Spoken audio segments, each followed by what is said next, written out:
Hello and welcome everybody. In this video I'm going to show you how I use my CNC machine to engrave abstract contour maps of real places in Ireland using data from NASA's Satellite Radar Topography mission. If that sounds interesting to you, stick around. Okay, so let's talk a little bit about the whole process we went through to actually generate our contours and how all that works. We're going to look a little bit at the code, not too deeply. We're just kind of gloss through it. We're going to talk a little bit about just the concepts about how the algorithms work, and that's it really. So I started off this whole thing without really any idea of exactly how I was going to do this. So I knew this idea I had was that I wanted to generate G-code that would be that I would come up with based off of like maps, and that the end goal in some abstract way was maybe to be able to make an actual engraving of a real mountain in some abstract way based on data that I would get somehow. I had no idea how to do that. I didn't know what to do, but I needed somewhere to start. And the first place I decided to start was, well, let's just, how do we draw a contour? How does a contour map actually work? So I started off with this data set that you can see here. And basically my idea was, well, okay, I'll start with a grid, like a two-dimensional array, and in each cell of that array, so each kind of XY point, there would be a value, an integer value in this case, and what that value would represent is, in the abstract, sort of the elevation at that point. So in this array, you can see we've got a bunch of ones, we've got twos, threes, and the biggest value is 5. So there's a few fours in there as well, and it goes up to 5. And effectively the grouping of all of these is meant to be sort of a contour. So this is in some abstract way kind of like a mountain. Conveniently, because this is in my text editor, if I just highlight any of the colors or any of the similar values, it highlights them all and you can actually see sort of the outline of what we're drawing. So that's the lowest elevation area of ones, and then if I select a 2, you see those are all the 2s, and then the 3s and the 4s, and there's a single 5. So yeah, that's basically like the shape. And what we want to do is, effectively what we're trying to do is we need an algorithm that's going to pretty much draw lines at the interface layers between different areas of the same heights. So that's effectively what contours are on a map. So when you see a contour line on an actual map, it's joining all the areas of the same elevation. And we want to do that. So how do you do that? I had absolutely no idea how to do this until I discovered that there is an algorithm that will do this kind of angular style contour maps with sort of like 45-degree angles. And it's actually a pretty simple algorithm. So that's what I went for to start. So that is here, and that is this thing. It's called the marching squares algorithm. So it's pretty simple. It is it's pretty simple. It's not the best algorithm. It doesn't work like flawlessly. It doesn't give you really amazing results, but it works reasonably well. So the basics of this, we can go through it here. So this is effectively our map, and you see it's basically the same kind of thing that I came up with here as a two-dimensional array with integer values for the heights. So I completely lucked out by that being my model, my mental model that I initially thought of. Turns out that it's actually a way that you can use this. So that's convenient. This type of data is, if you don't know, it's called raster data, or like a rasterized view of a data set. Which basically just means it's a grid, and each cell of the grid, there's some number that represents something to do with that data set. So this is, for example, how black and white photos are rendered in computers. It's X and Y coordinates effectively for each pixel, and the brightness is the value in the pixel. So it either goes from light to dark, and that's how you get like shades and stuff in monochrome digital images. In this case, it's elevations, as we talked about. So this is the basic setup for the algorithm. You start off with your map, and what you need to do is you need to create like this threshold thing. So you have to run this multiple times for your different heights, but effectively what you do is you start off and you say, okay, well, let's look at all of my points. If they're not greater than the current threshold value, whatever I'm setting it at, which is usually, so say in this case it's 1. If it's not greater than 1, I insert a 0 in. If it is greater than 1, I insert a 1 in. So that gives you this kind of binary, ones and zero view of this overall contour. And then from here, you're going to loop through each of these sets of 4 squares, and you're going to basically come up with like a line that should be drawn in that cell. So you see here they've highlighted these in like with the green. So effectively your output array it's smaller than this one. So you're looking at the space between each of these cells. So these 4 cells end up being one cell in the output array, and within that cell there is going to be like a stroke, which is represented down here by these contours.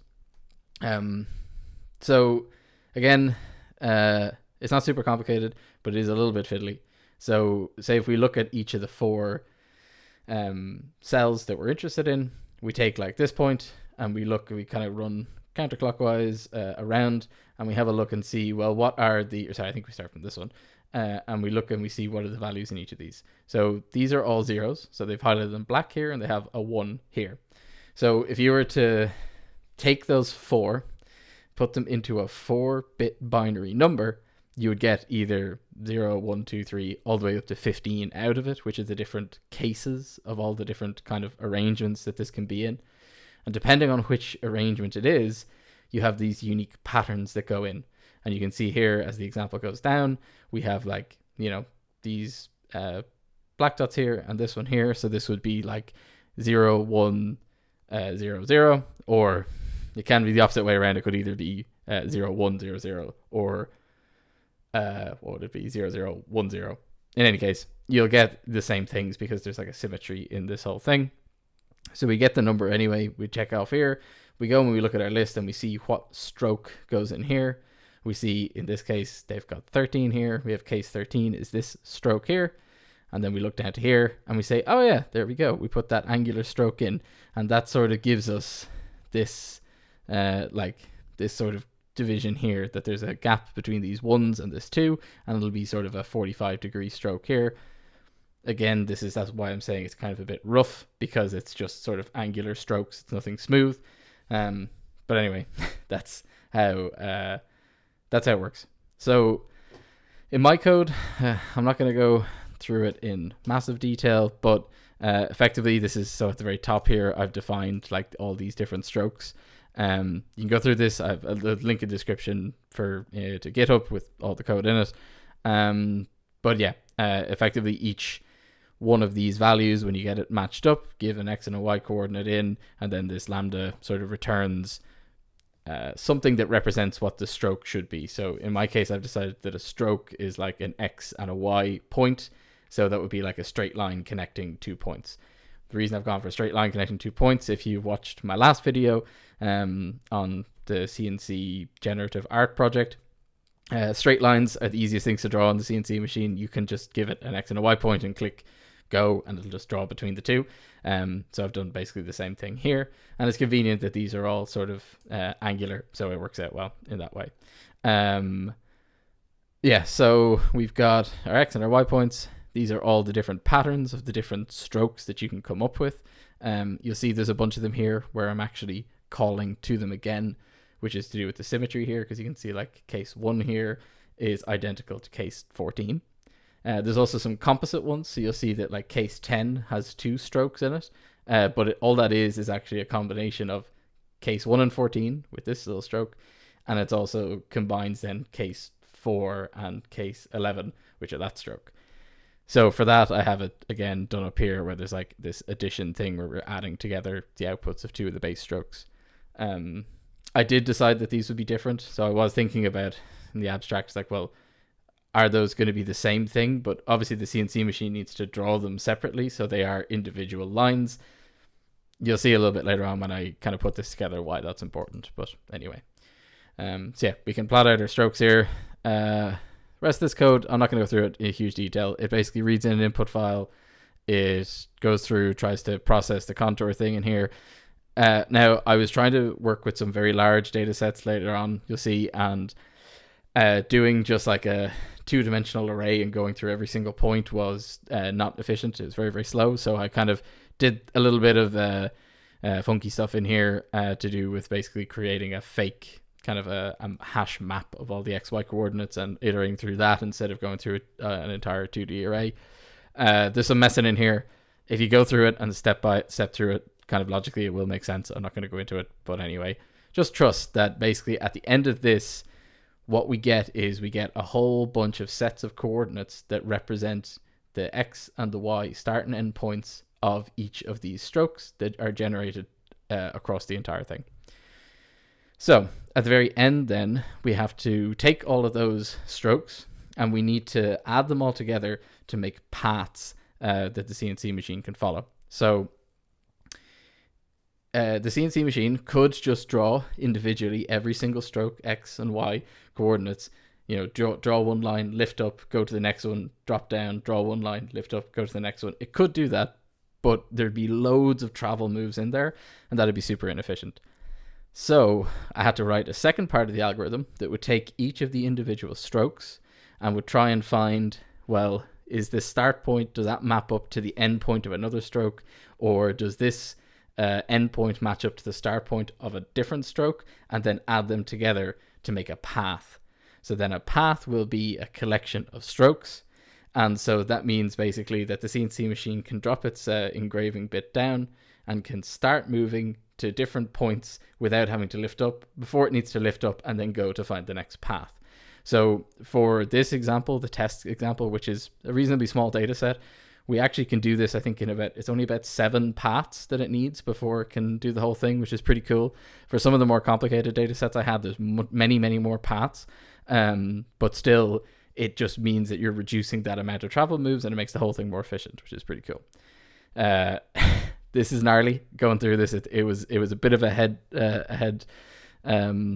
fuck to try and figure it out, but I got through it and it works. Yeah, it works pretty well. It's kind of slow, but it actually gets faster as it executes just by the nature of how I wrote it. So yeah, effectively what happens is so this whole thing joins all those strokes together, ends up giving you these paths, and then the paths we need to engrave. So each path then we need to generate a G-code for. So this little bit at the very end does my G-code, have some like start and end G-code, which is static, and then a little loop in the middle goes through all of the paths. Then for each path, it goes through all of the strokes, and it just writes the little lines of G-code for it, and that'll plot out the whole thing for me. And that's it. Dumps it out to a file. Hey presto. So for my test here, we generate this G-code file. So again, it's meaningless just looking at it, but you can see between these G1 F100s, you'll see the number of paths. So there's another G1 F100. So this is all part of one path effectively. And then as we scroll down, you see the paths actually get shorter and shorter and shorter towards the end until the very end, where there's only a path that has like 4 moves in it.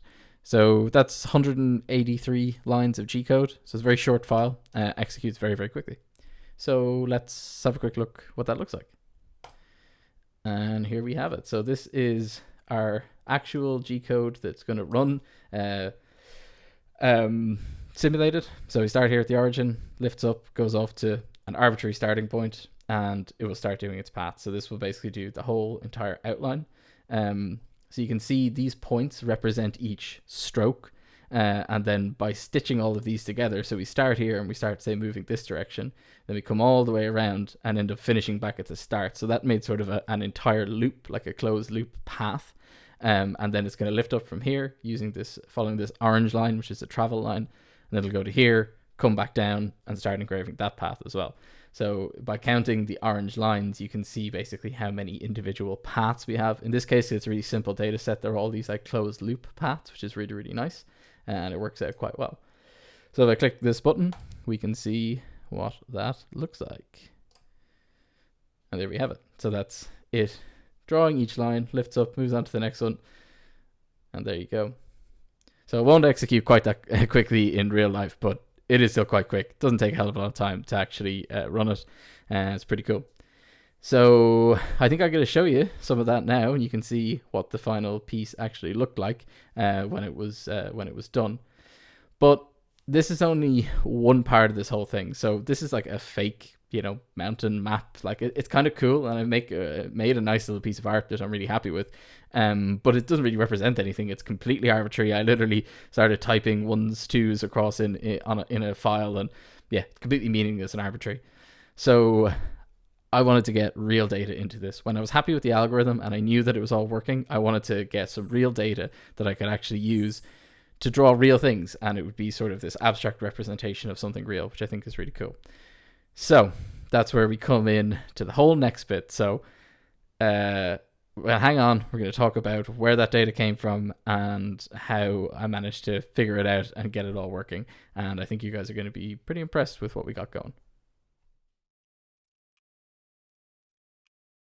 It's just a quick note on some of the manufacturing. I didn't really change the process a lot from what you would have seen in my last video where I was doing this kind of engraving stuff. I had this idea where I could maybe completely mask the top of my piece, and that might give me some sort of cleaner engraving, and that also maybe when I was painting over it I wouldn't have as much kind of spillover, and then the sanding process would be a bit cleaner. Turned out not really to work out. You see here the bit actually sort of started ripping up some of the tape, and then it actually jammed the bit at one point because it completely wrapped around it and it wasn't going to engrave anymore. So I eventually just scrapped all that and just went back to the original engraving just on the piece. I did one small thing where I actually fixed a little bit of a taper that was in my bed by adding some little strips of tape onto the bed to lift up the piece a little bit, and that helped out a lot. So ended up getting pretty nicely consistent depth the whole way across the entire piece, which was pretty cool because that's something that I struggled with a little bit in my last run of this stuff.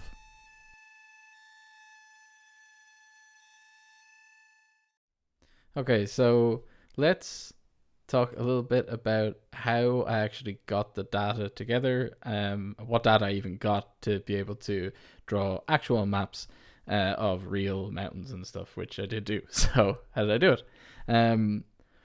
Basically, so we saw our like raster plot that I came up with, or this the two-dimensional elevation grid thing that I came up with for the test. Effectively, I knew I had this algorithm that worked really well for that. I needed real life data that matched this same format. I had absolutely no idea how to get it or where this would even come from. I didn't even know if this was something that really existed in real life. I didn't know if people actually use this type of data for anything. It turns out, much to my complete luck, that it actually does. And so my same model I was able to use pretty much unchanged. I just had to use kind of an intermediary tool to generate the data file that would look like my input file that I was working with already. I did actually, I made a little bit of a fudge earlier on. I didn't actually write the file as it was, first of all. What I actually did was I basically hand typed out a two-dimensional array in Ruby, but it still matched the exact same thing. So I just copy pasted that into a file after I determined what the file format needed to be. But effectively it was the same. It was a 2D grid I was going to parse and run and read in. So it's more or less exactly the same. But yeah, so it happened that this two-dimensional kind of raster view was actually really helpful. And yeah, where the data came from, I stumbled upon this incredible thing. So there's this thing, the Shuttle Radar Topography Mission from NASA. So effectively what NASA did was they flew the shuttle around the world and they made these passes all the way around, scanning the surface with this type of radar. And effectively, they generated the most complete surface elevation map of the entire planet that exists, which is it's absolutely like incredible. It just blows my mind that they were able to do this, and that effectively every surface of the entire planet within certain degrees. So I think at the poles it doesn't work, or they didn't bother scanning it because it's not a lot there. But for the majority of I think it's 80% of the Earth's surface, they have these incredible detailed topographical maps that were scanned from space, and the data is publicly available. So they released all this data afterwards, so you can just pull it down and do exactly with whatever you want with it. So you see here, these are kind of some examples of some of the maps that people have generated from the data. It's absolutely incredible. It's mind-blowing that this exists. So once I found that this existed, I knew that I could download this data and do something with it, but I needed to get it into the right format. And that's where I struggled quite a bit trying to figure it out. So like the files that I was able to download were just these binary files. Turns out the binary files, I could actually have parsed them directly, but I didn't really understand how. So I needed some sort of intermediary tool to be able to do it. The other thing I wanted was that I wanted the entirety of Ireland covered by some data set, and that I would just have to specify like a latitude and a longitude sort of to center on, and then I'd be able to just grab the elevation data from a small portion of it so that I could work with it more easily, and so that my engraved areas could be quite specific to something that I wanted to engrave, like a mountain or an island or something like that. So I needed this tool. So I found this incredible tool called Grass, which is a free open source, what's called a GIS, which I think is a geographic information system. I think that's it. Yes, a geographic information system. Highlighted here because I have, where is it? Geographic information system. Highlighted because I've already clicked on it to figure out what a GIS meant. So anyway, Grass GIS is free tool. Took a little bit of messing to get up and running with it and to understand it, but effectively what I could do was I have some scripts here, so I could run this bunch of commands with my different binary files, able to stitch them all together and create basically an entire map of the island of Ireland with all of the raster elevation data for the whole thing. So what I then had to do was I had to be able to export it to a format that I could use, and also I needed to be able to pinpoint just an area that I wanted to export. So basically doing a completely manual process, I'd find like a mountain or something that I wanted to export, I'd figure out its latitude and its longitude, I'd write these little like region excerpts where I'd come up with the bounds that I wanted to look between, and based off of that then I'd be able to export my data in a particular format. So the format that I wanted was this AAI grid format, which is basically just a two-dimensional grid of integer values, and that's it. It happens to be space delimited, which is hence why when you saw my test file it was just space delimited. So that's effectively it. That's my raw data. I can plug all of that in to the exact same algorithm that I had been running, which I don't know if you can tell, but this is so exciting to me. Like it shouldn't just have to work like that, but it just did. So this is one of these rare occurrences where there's an overlap between your assumption about how you want something to work and also how something actually works, which is like incredibly exciting to me when something works out quite as nicely as that. So yeah, let's have a look at some stuff that I actually did, some real mountains and stuff. So the first one we'll have a look at here is the first one on my list here, which is Tonlagee. Tonlagee is it's a really cool mountain in Wicklow, where I'm from. It's actually kind of famous because it has this amazing heart-shaped lake right up at the very top of it, where when you climb to the very peak of it and look down, you're kind of overlooking it. It's pretty cool. It's also a nasty climb. If anyone has done it, they can attest to it. It's not terribly nice. But in any case, this is our raster file. So there's a lot of overflow here, but you'll see it's just a big sea of numbers. So they're all around 500 or so. And you can see as we scroll down, some of these numbers will get bigger. So this is effectively we're climbing the mountain as those numbers get bigger. But yeah, we'll take all this, we'll pass it through our algorithm the exact same way we did before, and we generate our G-code file. In this case, our G-code file is a good bit longer. It's just 510 lines as opposed to previously it was 800 or 183 or something like that. So yeah, much bigger file, will take longer, and there'll be way more paths and lines on it. But let's have a little look at what that actually looks like when we plot it out. So here we go. So this is Tonlagee. And now you have no idea if this is Tonlagee or not, but trust me, it is Tonlagee.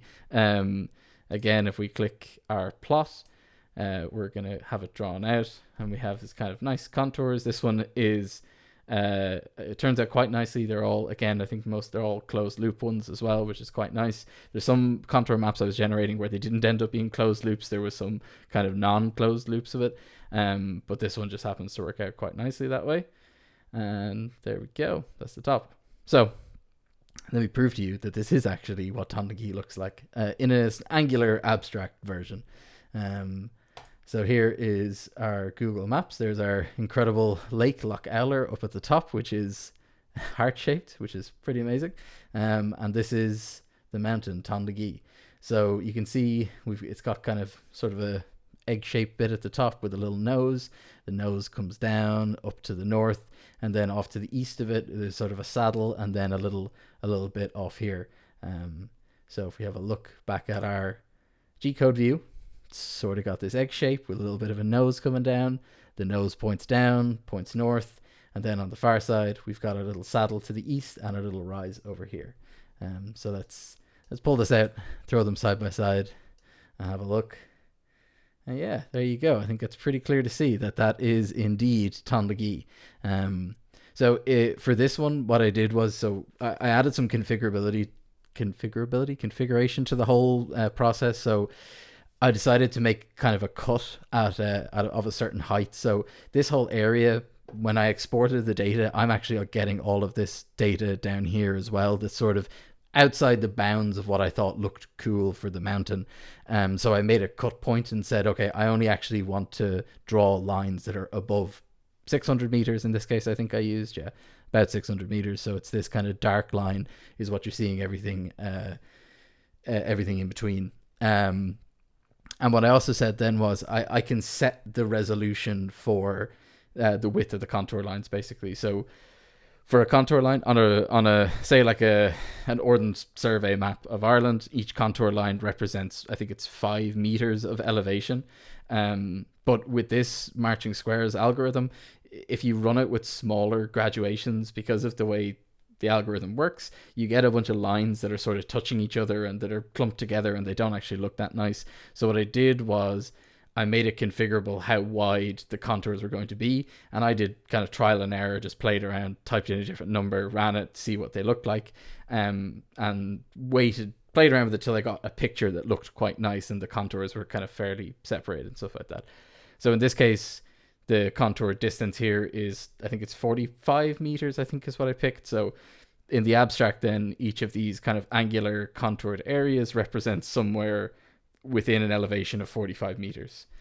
So you're not getting too many contour lines. If you do obviously less of a step, you get more contour lines, which can look messier. And then obviously if you do wider steps, you get fewer contour lines, but then you don't get as much kind of nice, you don't actually see the contours of the mountain, which is what we're trying to see here. But I think this gives a cool representation. You can basically make out all of the main features of the mountain here, and it's kind of this abstract, angular, arty type thing, which I think looks quite cool, personally. So yeah, that's basically the whole thing. I have here what I actually generated. So this is my test engraving of that Tonlagee map. It's not going to show up super well there, but I'm really happy with this. I think this is really cool. I can't believe I actually got this to work. And I have real mountains. So here's my fake mountain. This actually looks pretty good because I was able to engrave it quite deeply. I sort of set the depth of this engraving a little deeper than this one. The reason being that I knew this one had lines that were closer together. So if you engrave it deeper, the little spread and it won't look as nice, or you'll end up losing contrast between the lines. But yeah, so that's it. That's our whole thing. It looks pretty cool. So I'll show you guys a little bit about how that works, the process. If you haven't seen my last video, you might be interested in this. You see a little bit about the process and how all that works. And yeah, for me, this was a really fun project. They don't always work out quite this nicely, and don't always get something out of it that's actually kind of cool as the output from it. That's like something real life. But yeah, so that's pretty much it, guys. Yeah. In case you can't tell, I'm pretty happy with this.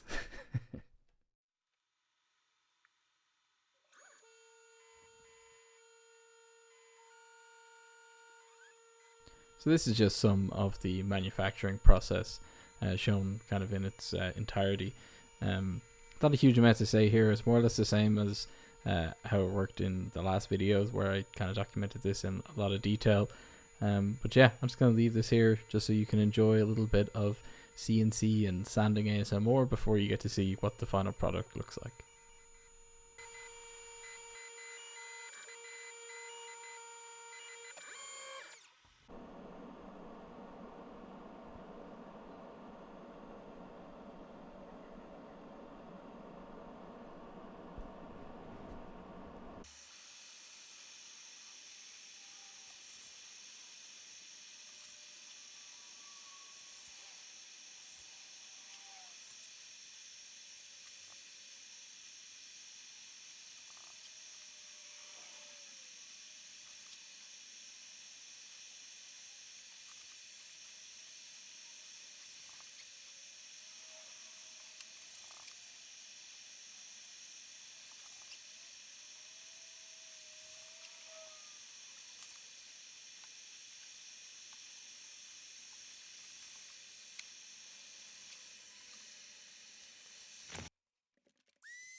So here we are. This is the end. So I'm really, really happy with how this project turned out.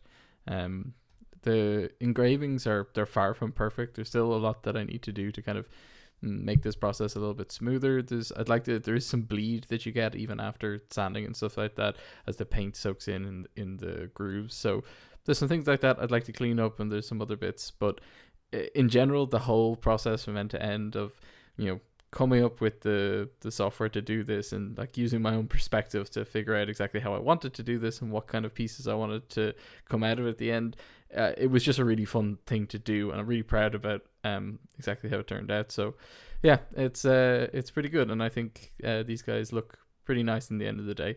There's definitely going to be a few of these scattered around my house, along with some of my other previous iterations of similar kind of CNC engraved art pieces that I've done. So yeah, we're gonna leave it here for this video. I hope you guys enjoyed this. Hope you got something from it. I hope you think it's kind of cool. I certainly do anyway. And yeah, thanks for watching, guys, and I will see you in the next one.